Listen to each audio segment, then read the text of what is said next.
जय हिंद दोस्तों, आज हम आपको यहाँ पे कक्षा 10 का बहुत ही अच्छा पेपर लेके आए हैं जो कि हमारा साइंस का 2024 में पूछा गया था 824 IN। इसके मैंने जो OMR शीट वाले क्वेश्चन थे वो भी सॉल्व कराए थे। इसमें मैंने कल एक न्यूमेरिकल भी कराया था आपको, और ये न्यूमेरिकल आपको अच्छी तरह समझ में आ गया होगा। इस टाइप का न्यूमेरिकल कराया था।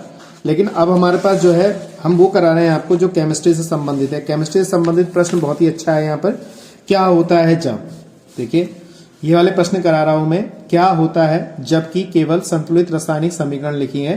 तो हमारे पास यहाँ पे 1 2 3 4 5 6 दे रखी हैं। मैं यहाँ पे आपको बहुत इंपॉर्टेंट लेकर आया हूँ, 10 हमारी स्पेशल समीकरण लेकर आया हूँ मैं, जो कि हर बार बोर्ड एग्जाम में पूछी गई है। इसको कैसे करते हैं देखिएगा, इसको ध्यान से समझिएगा और इसको अच्छी तरह से याद कर लीजिएगा, और कॉपी वीडियो को रोक कर इसको कॉपी में नोट कर लीजिएगा। ठीक है दोस्तों, और कमेंट करके जरूर बताइएगा, वीडियो को लाइक जरूर करिएगा, वीडियो को शेयर जरूर करिएगा, कमेंट करके जरूर बताइएगा। ठीक है दोस्तों, तो कैसे करते हैं देखिएगा। तो सबसे पहली समीकरण है, सोडियम ऑक्साइड की क्रिया जल से कराई जाती है, शुष्क भुजे चूने से शुष्क क्लोरीन गैस की क्रिया कराई जाती है, एथेनॉल को सांद्र H2SO4 की अधिकता के साथ 160 डिग्री सेंटीग्रेड से 170 डिग्री सेंटीग्रेड तक गर्म किया जाता है, इथेनोइक अम्ल को सोडियम बाइकार्बोनेट के साथ क्रिया कराई जाती है, एथेनॉल को सांद्र H2SO4 की उपस्थिति में एथेनोइक अम्ल के साथ गर्म कराया जाता है, और एथेन को वायु के साथ गर्म कराया जाता है।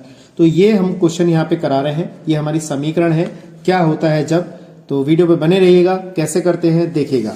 हमारे पास ये समीकरण है और इसी को मैं यहाँ पे सॉल्व करा रहा हूँ। इसको मैंने यहाँ पे लिख रखा है और पहले से ही मैंने सॉल्व कर रखी है। तो क्वेश्चन आपका आएगा, प्लास्टर ऑफ पेरिस से जिप्सम कैसे बनता है। तो प्लास्टर ऑफ पेरिस का सूत्र आपको याद होना चाहिए। तो प्लास्टर ऑफ पेरिस का सूत्र होता है CaSO4 × ½ H2O। ये हमारा प्लास्टर ऑफ पेरिस का सूत्र है। अगर इसको हम आधे के साथ यानी कि 1.5 के साथ 1/2 H2O के साथ जल से क्रिया कराते हैं तो हमें जिप्सम प्राप्त हो जाता है। तो जिप्सम का सूत्र होता है CaSO4 × 2H2O। बात समझ में आ गई। तो इस चीज को आपको ध्यान में रखना है। तो आराम से हमने क्या किया, यहाँ पे इसको क्या कहते हैं, जिप्सम प्राप्त कर लिया। इन दोनों को ऐड कर लेंगे तो यहाँ पे ऐड करने के बाद हमारे पास 2 बचेगा। ठीक है दोस्तों, तो ये चीज हमारे पास क्या होगी, प्लास्टर ऑफ पेरिस से हमने जल के साथ क्रिया कराई तो हमें जिप्सम प्राप्त हो गया। अगला है खाना का सोडा। ये हमारे पास है, खाने सोडा को गर्म किया जाता है तो क्या बनता है। तो खाने सोडे का सूत्र होता है 2NaHCO3। मतलब 2 नहीं होता है, हम इसको बैलेंस करने के लिए 2 लगा रखा है। वह सूत्र होता है NaHCO3 को जब हम गर्म करते हैं, गर्म का चिन्ह होता है तो Na2CO3। तो सोडियम कार्बोनेट हमें मिल जाएगा, जल अलग हो जाएगा और कार्बन डाइऑक्साइड गैस उड़ के भाप बन के चली जाएगी। तो CO2 हमारे पास ये रही। तो खाने सोडे को जब हम गर्म करते हैं तो दुगना करके गर्म करते हैं, सोडियम बाइकार्बोनेट प्राप्त होता है। ठीक है, इसको याद रखना है। इसके बाद अगली हमारे पास समीकरण है, शुष्क भुजे हुए चूने पर क्लोरीन गैस प्रवाहित कराई जाती है। तो भुजा हुआ शुष्क भुजा चूना कौन सा होता है, CaOH का होल ट्वाइस। कि जब हम क्लोराइड के साथ यानी क्लोरीन के साथ क्रिया कराते हैं तो ब्रंजक चूर्ण बनता है, यानी कि CaOCl2 बनता है और H2O जल हमारा अलग हो जाता है। इसी प्रकार से अगला है, सोडियम ऑक्साइड की जल से क्रिया कराई जाती है। देखो सोडियम ऑक्साइड क्या होता है, Na2O।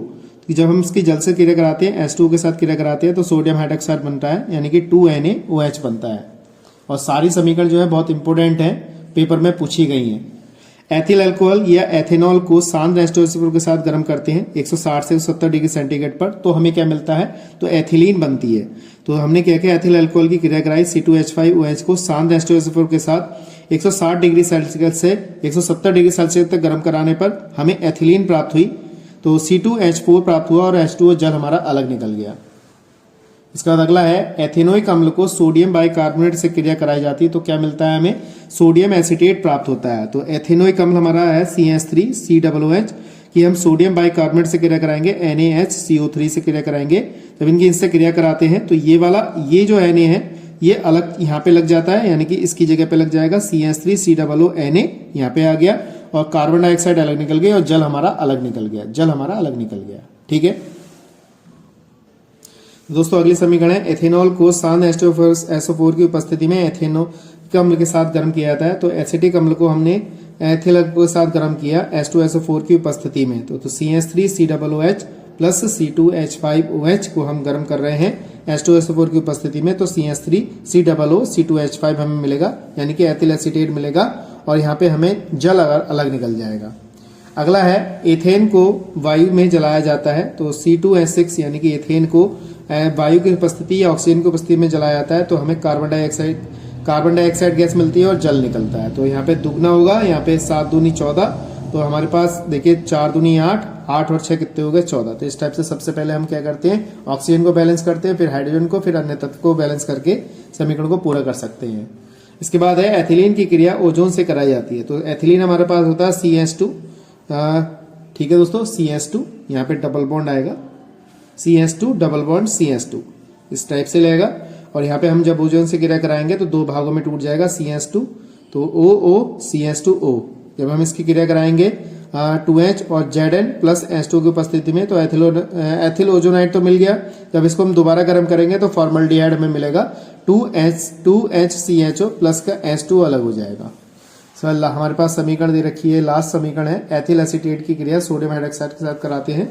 तो एथिल एसीटेट की क्रिया CH3COO C2H5 हो गया है। इसकी क्रिया सोडियम हाइड्रोक्साइड से NaS से कराएंगे तो हमारे पास क्या होगा, इसके साथ यहाँ पे Na लग जाएगा, CH3COO सोडियम एसीटेट, और एथिल अल्कोहल अलग बन जाएगा C2H5OH। ठीक है, तो मैं समझता हूँ ये हमारी 10 इसकी समीकरण थी, आपको अच्छी तरह समझ में आई होंगी।